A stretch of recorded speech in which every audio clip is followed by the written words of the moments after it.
مفتیان کرام تھے، وہ جب فتویٰ دیتے تھے تو کوئی پوچھتا یہ چیز جائز یا ناجائز ہے، وہ کہتے جائز یا ناجائز ہے، 2 سطر میں۔ مگر ہمارے امام نے جب کوئی فتویٰ دیا ہے تو چاہے کتنا ہی چھوٹا مسئلہ ہو، دلائل کے انبار لگا دیے ہیں۔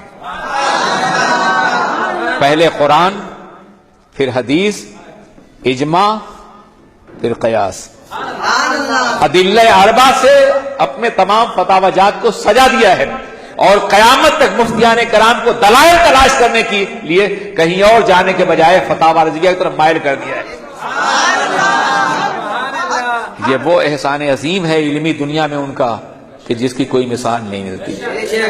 آپ ذرا سوچو، آپ ذرا غور کرو کہ ہمارے جتنے بھی معمولات ہیں، میلاد شریف ہے، فاتحہ ہے، صلاۃ و سلام ہے، وغیرہ وغیرہ، یا پھر خانقاہوں کے معمولات ہیں، یہ معمولات تھے، یہ مراسم تھے، دلائل نہیں تھے۔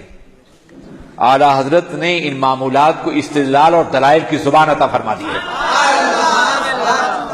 دنیا کی تمام خانقاہوں پر، دنیا کی تمام درسگاہوں پر ہمارے امام کا احسان ہے۔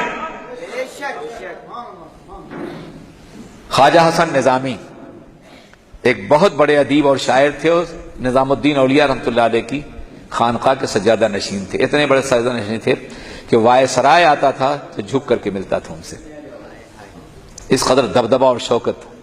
اساتین اردو میں ایک استن کی حیثیت ہے ان کی، ایک پلر کی حیثیت ہے، اردو ادب میں بڑا اونچا مقام ہے ان کا۔ خواجہ حسن نظامی نے قبروں پر سجدے کو جائز قرار دیا اور عورتوں کا قبروں پہ جانا جائز قرار دیا۔ اعلی حضرت نے اس پہ اس کی تردید فرمائی۔ وہ تو اس زمانے میں کوئی بھی اٹھتا تردید، چاہے وہ کتنا ہی بڑا کیوں نہ، وہ قلم تھا اعلی حضرت کا۔ آدھا سے کہہ دو خیر منائے نہ شر کریں، سمجھا؟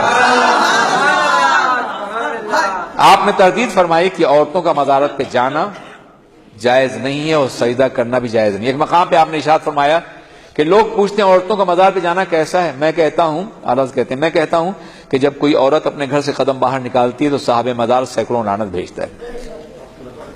یار ہمارا حریف طبقہ ان کو قبورین کا امام کہتا ہے، قبروں کے بارے میں جو فیصلے انہوں نے کیے ہیں کسی اور نے نہیں کیے ہیں۔ میرے عزیز ساتھیوں، اس کے یہ خواجہ حسن نظامی کے خلاف کتاب تھی، انہوں نے کوئی جواب پھر نہیں دیا۔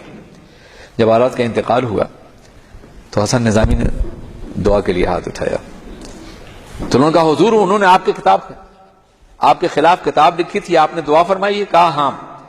وہ ایک مسئلے میں مجھ سے اختلاف کرتے تھے مگر وہ ہماری جماعت کے بازوئے شمشیر زن تھے۔ یہ جملہ خواجہ حسن نظامی کے علاوہ کوئی بول ہی نہیں سکتا ہے۔ وہ ہماری جماعت کے بازوئے شمشیر زن تھے، انہوں نے دلائل کے انبار لگا دیے ہمارے مراسم اور معمولات کے اوپر۔ اب آپ دیکھیے ایک اور اعتبار سے، ہمارے سامنے فتاوی ہندیہ ہے، بڑی عظیم کتاب ہے۔ فتاوی رضویہ سے پہلے وہی مستدل تھی ہمارا، اسی سے استشہاد کرتے تھے۔ سارے فتاوی یا تو شامی سے لکھے جاتے تھے، فتاوی شامیہ سے، یا پھر فتاوی ہندیہ سے، عالمگیری سے۔ اب رخ بدل گیا ہے مکمل طور پہ۔ فتاوی ہندیہ کیسے مرتب ہوئی ہے؟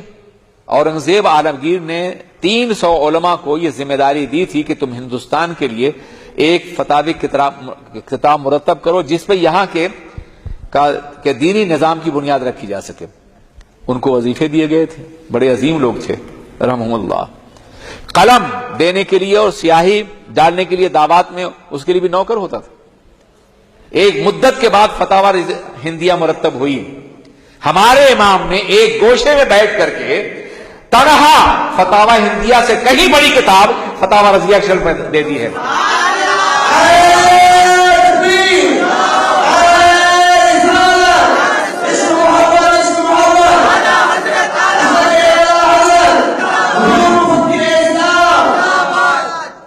ایک اور بات، آپ حیدرآباد کے قریب رہتے ہو نا، اعلی حضرت کے دور میں جب کوئی کتاب لکھتا تھا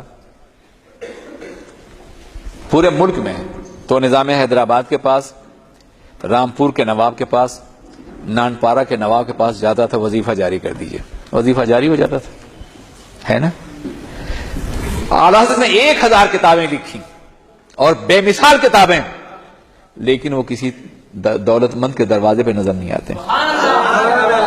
اگر کبھی نے خواہش ظاہر کی کہ احمد رضا ہمارے پاس آئے اعلیٰ حضرت, جیسے نواب رامپور نے, ان کو سرکار رامپور کہتے تھے, تو انہوں نے کہا حضور سرکار رامپور زیارت کرنا چاہتے ہیں, آپ کو بلانا چاہتے ہیں, تو آپ نے فرمایا بجز سرکار سر کار عالم, بجز سرکار سر کار عالم سروکار بسر کار ندارم.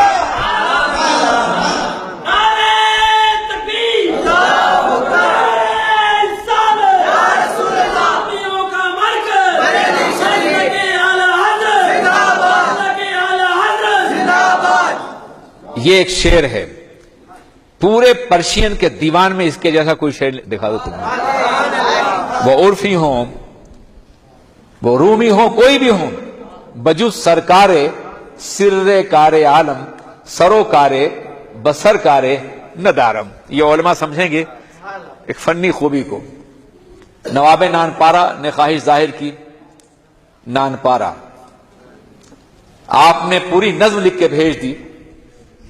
اس نظم کا آخری شعر تھا کہ میرا دین پارے نہ نہیں, کروں مدح اہل دول رضا, یا دول رضا دونوں پڑھ سکتے ہیں, کروں مدح اہل دول رضا, پڑے اس بلا میں میری بلا, میں گدا ہوں اپنے کریم کا, میرا دین پارے نہ نہیں.